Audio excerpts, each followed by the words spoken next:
History is full of examples of highly successful and famous people who were also great procrastinators. Victor Hugo, whose masterpieces include the historical novels Les Miserables and The Hunchback of Notre Dame, had a unique method to stave off procrastination. He had his servant strip him naked in his study and not return with his clothes until the appointed hour. For Leonardo da Vinci, it took 16 years to complete his famous work, the Mona Lisa.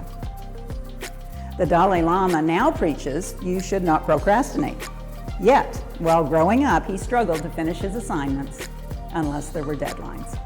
Procrastination has been a part of the human race as long as societies have existed.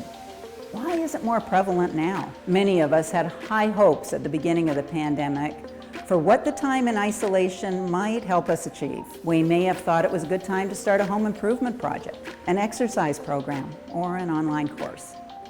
Our lack of commute might have opened up loads of time we never had before to achieve a work goal that had escaped us. Start the book we were meaning to write, or learn a new language. In retrospect, the time we spent enduring the pandemic might not show fruition of our plans. It might also show we slowed the pace on basic work tasks. Couple this with the fact that as we emerge from isolation, routine work might now seem more difficult to do.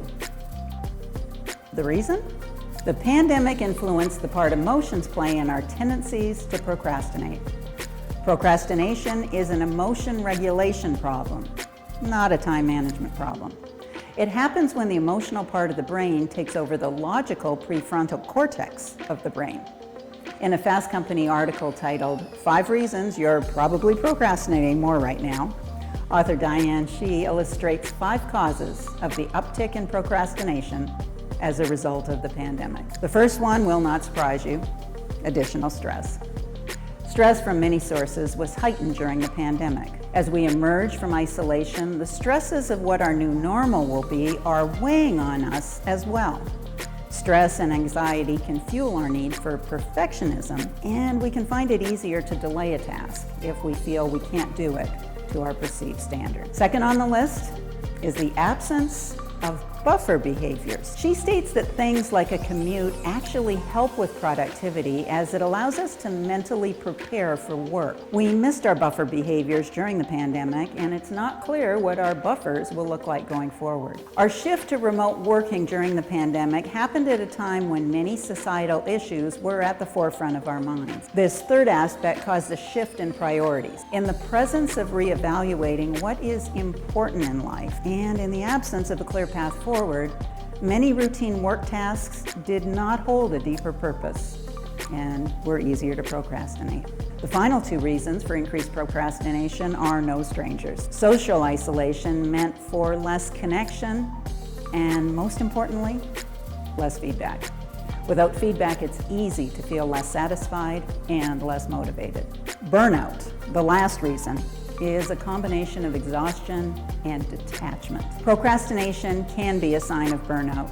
When headed towards burnout, avoidance of our work is a coping strategy. Why does it matter if we're procrastinating more? The negative feelings we feel when procrastinating fuel more procrastination and more negativity. In business, procrastination can take a serious toll on productivity. Wasting time can ruin deadlines as well as relationships. All this putting off ultimately affects happiness. 94% of people said procrastination hurt their happiness.